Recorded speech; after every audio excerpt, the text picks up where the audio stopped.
એટલે ખબર પડે આમાં કોઈ ભાડુતી નથી ને બધા અહીંના ખેડૂતો જ છે. હા, એમ ટૂંકમાં હમણાં વળી પાછું ભાડુતીનું વળી કેસેટ આવે ખબર પડે કે એવું કઈ નથી ને. તમારો આ દીકરો 1% મોરો નથી પડ્યો, 1% ઢીલો નથી પડ્યો. જેલમાંથી અમે માય કાંગલા બનીને નહીં, મજબૂત બનીને બહાર આવ્યા છીએ. જેલમાંથી કઈ હારીને નહીં, પણ મારા ગુજરાતના ખેડૂતોને જીતાડીને બહાર આવ્યો છું. હવે સિંચાઈનું પાણી તો ઠીક છે, પણ મને સમાચાર મળ્યા કે ચાલી ગામમાં તો પીવાનું પાણી વેચાતું લેવું પડે છે. વાત સાચી? ગુજરાતમાં દારૂ ગમે ત્યાં મળે પણ પાણી નથી મળતું. આ મારું ગુજરાત લ્યો. પણ ભાજપ વાળાને કામ નથી કરવું, ખોટી ખોટી વાતો કરવી છે કે જુઓ પ્રવીણ રામે રામ ભગવાનનું અપમાન કર્યું. વાહ રે ભાઈ વાહ. ખેડૂતોની આવક બમણી થઈ જાય. થઈ તમારી આવક બમણી. ભાજપ વાળાને થઈ ગયો 20 ગણી, બમણી નહીં એની 20 ગણી થઈ. તમે રહી ગયા ક્યાં હતા?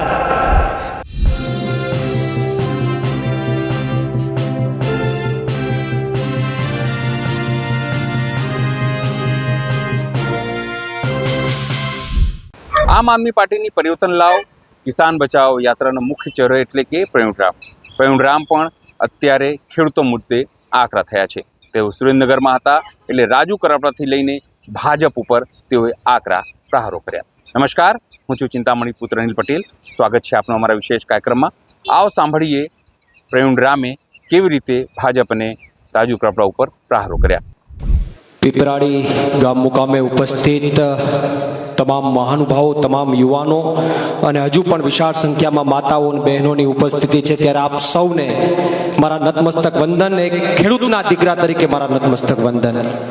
અને ખૂબ મોડું થયું છતાં પણ આપ બધા બેઠા છો એ સૌથી મોટી વાત છે. એના માટે તાળીઓના ગડગડાટથી વધાવીએ. તમે બધા આમાંથી ખેતી સાથે સંકળાયેલા બધા અહીંયા આજુબાજુના વિસ્તારના જ છો ને? ખેડૂત કેટલા છે? ખેત મજૂર ને ખેડૂત જેટલા હોય એટલે હાથ ઊંચો કરજો તો.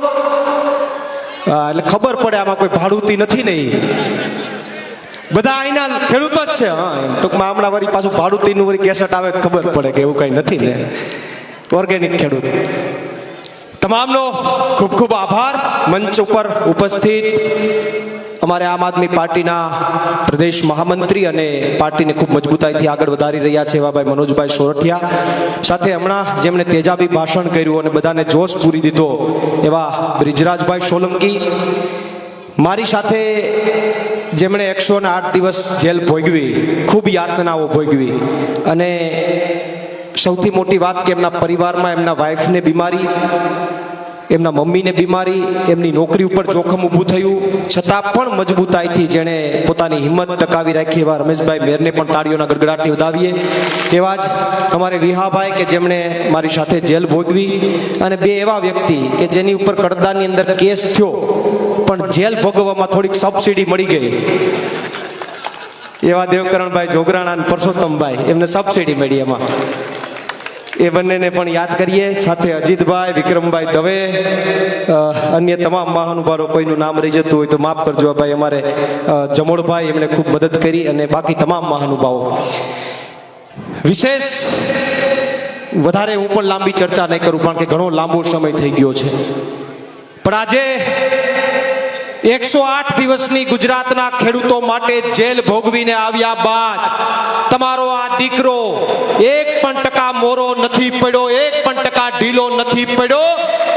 108 દિવસની જેલ ભોગવીને આવ્યા બાદ સોમનાથ દાદાના ચરણોમાંથી એક ખેડૂત બચાવો યાત્રાના માધ્યમથી હું તમારા વચ્ચે આવ્યો છું, તમારા ચરણોમાં આવ્યો છું.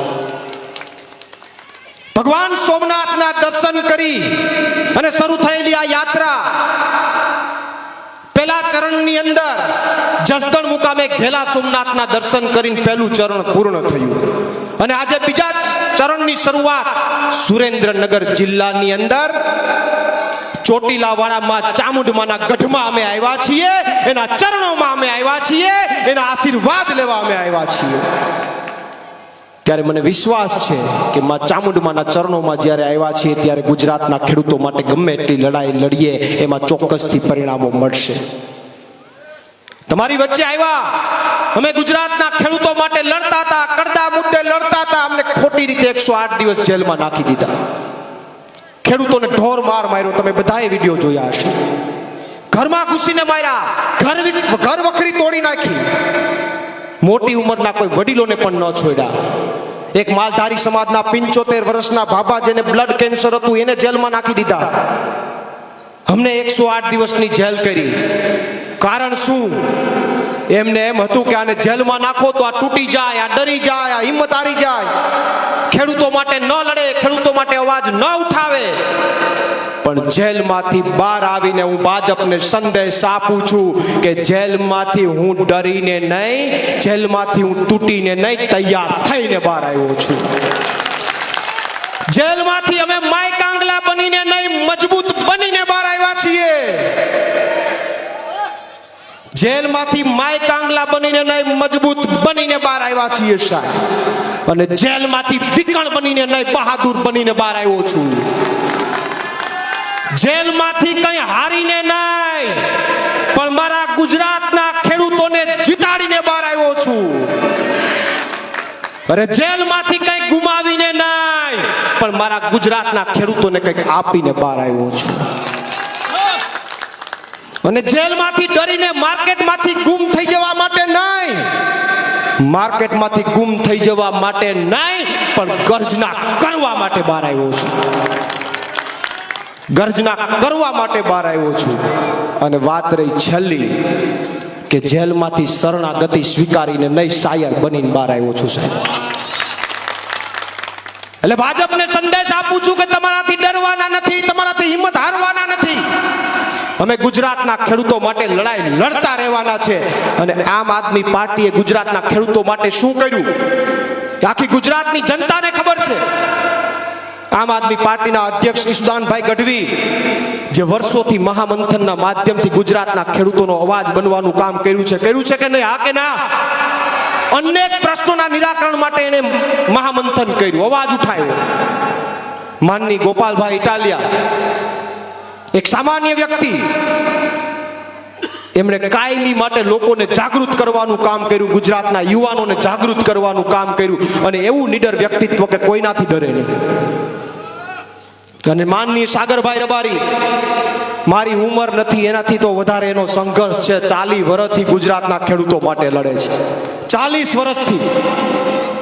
માનનીય મનોજભાઈ હોય, વર્ષોથી પાર્ટીને મજબૂત કરવાનું કામ કરે છે, લોકોને સાંભળે છે, એના પ્રશ્નોનું નિરાકરણ કરે છે. માનની બ્રિજરાજભાઈ હોય, માનની એમના ફાધર રાજુભાઈ સોલંકી હોય, સર્વ સમાજના લોકોના સમૂહ લગ્નની વાત હોય કે સર્વ સમાજની વચ્ચે જય અને એના પ્રશ્નોનું નિરાકરણ કરવાની વાત હોય, સતત લડત લડે છે. તો આમ આદમી પાર્ટીએ ગુજરાતના ખેડૂતો માટે વર્ષોથી કામ કર્યું છે. સાગરભાઈ તો મારી ઉંમર નથી એટલા વર્ષોથી તો સંઘર્ષ કરે છે. તો આમ આદમી પાર્ટીની એક ઓળખ છે સાહેબ, લોકો માટે, જનતા માટેની એક ઓળખ છે. પણ તમારી વચ્ચે જ્યારે આવ્યો છું ત્યારે તમારા અમુક ઘણા બધા પ્રાણ પ્રશ્નો છે.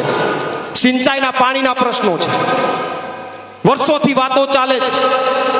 હવે સિંચાઈનું પાણી તો ઠીક છે, પણ મને સમાચાર મળ્યા કે 40 ગામમાં તો પીવાનું પાણી વેચાતું લેવું પડે છે. વાત સાચી? પીવાનું પાણી નથી મળતું, પીવાનું પાણી વેચાતું લેવું પડે છે. ગુજરાતમાં દારૂ ગમે ત્યાં મળે પણ પાણી નથી મળતું. આ મારું ગુજરાત લ્યો. ગુજરાતમાં દારૂ ગમે ત્યાં મળે પણ ખાતર સમયસર ન મળે. જેથી ખાતર જોતું હોય તેથી ન મળે. બાકી દારૂ હોમ ડિલિવરી 5 મિનિટમાં. આ ગુજરાતની સ્થિતિ ભાજપે કરી છે સાહેબ. ખેડૂતોના ભાવના પ્રશ્નો છે, સહાયના પ્રશ્નો છે, આ બધા પ્રશ્નો આપણી સામે ઊભા છે. અહીંયા રોજગારીનો સૌથી મોટો પ્રશ્ન છે તમારા વિસ્તારની અંદર. તો આ બધા પ્રશ્નો આપણી સમક્ષ ઊભા છે. પણ ભાજપ વાળાને કામ નથી કરવું, ખોટી ખોટી વાતો કરવી છે. હમણાં હું જામનગર હતો, જામનગર સભાની અંદર હું હનુમાનજીના દર્શન કરવા ગયો. ત્યાં હનુમાનજીના દર્શન કરવા ગયો તો મને ત્યાંથી આ જય શ્રી રામનો ખેસ આપ્યો, રામ લખેલો ખેસ આપ્યો. એ મેં સભામાં પહેર્યો. ઘણી બધી સભાઓમાં મેં આ ખેસ પહેર્યો. તો ભાજપ વાળાને બીજું કઈ ન દેખાણું, એને આનો ફોટો પાડ્યો અને એની સોશિયલ મીડિયા ટીમે એનો એક મેસેજ ફરતો કર્યો. હવે હું તમને એક વસ્તુ કહું કે કેટલા બુદ્ધિના બારદાન કહેવાય. હવે આ ખેસ હોય, અહીંયા રામ ભગવાનનું નામ સીધું હોય તો આ બાજુ આવે તો એ ઊંધું જ થઈ જાય કે ન થાય? થાય ને? આ તો નોર્મલ વસ્તુ છે, બધાને ખબર પડે. અહીંયા રામ ભગવાનનું નામ સીધું હોય તો આ આખા પટ્ટાની અંદર આ બાજુ ઈ ઊંધું દેખાય. ઈ ફોટો પાડીને એની સોશિયલ મીડિયા ટીમે પોસ્ટ કર્યો કે જુઓ પ્રવીણ રામે રામ ભગવાનનું અપમાન કર્યું. વાહ રે ભાઈ વાહ. અરે બુદ્ધિના બારદાનો, આ બાજુ રામ ભગવાન સીધા દેખાતા હોય તો પટ્ટામાં આ બાજુ ઊંધા જ દેખાય. હું તો ભાજપ વાળાને કહું કે ખારા માળાને બેહાડો ન્યા સોશિયલ મીડિયામાં. મૂળ વાત આ છે, જે કરવું છે લોકો માટે પ્રશ્નનું નિરાકરણ કરવું છે એ નથી કરવું, અને ખોટી વાતોમાં જવું છે, ખોટા મુદ્દાઓમાં જવું છે. અનેક તમને વાતો કરી કે ખેડૂતોની આવક બમણી થઈ જાય, થઈ તમારી આવક બમણી. ભાજપ વાળાને થઈ ગયો 20 ગણી, બમણી નહીં એની 20 ગણી થઈ. તમે રહી ગયા, ક્યાં હતા? એની 20 ગણી થઈ ગઈ, તમે રહી ગયા છો. એને ચૂંટણીમાં એવું કીધું કે પશુ સંવર્ધન માટેની યોજના, પશુનો ને વિકાસ કરશું, કે પશુનો માલધારી સમાજ માટે એમ કે પશુનો વિકાસ કરશું. પશુનો એકેયનો વિકાસ ન થયો. ભાજપના જે કઈ હાંડળા હતા એનો વિકાસ થઈ ગયો, પશુનો વિકાસ ન થયો. તો આ ભાજપના શાસનની અંદર આપણે જોયું છે, ઘણું બધું ભોગવું છે. ત્યારે હું આપને કહેવા આવ્યો છું, એક ખેડૂતના દીકરા તરીકે તમારી વચ્ચે આવ્યો છું કે તમારા માટે જેલ ભોગવી છે, હજી ભોગવવી હોય તો અમારી તૈયારી છે, અમને વાંધો નથી.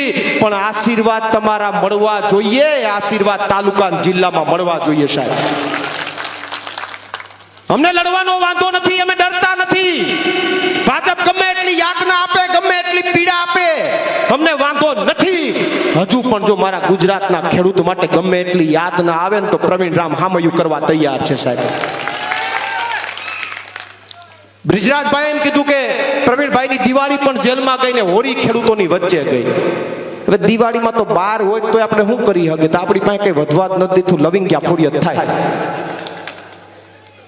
આ ભાજપના રાજમાં આપણી પાસે વધ્યું હું ને, આપણે થોડા રોકેટ ફોડી શકીએ, આપણે તો લવિંગ્યા ફોડીને મોજ કરીએ તો મજા. ભાજપના ઘરે દિવાળી છે, આપણા ઘરે કાયમી હોળી છે.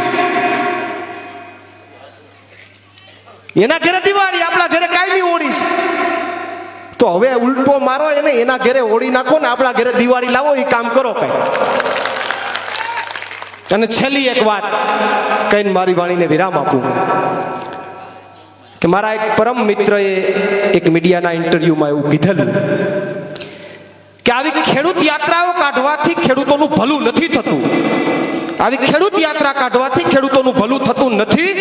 એના માટે તો તમને વેબસાઇટમાં આંકડા ખબર હોવા જોઈએ, કેટલું નુકસાન થયું ખબર હોવું જોઈએ, એ બધી માહિતી તમને હોવી જોઈએ.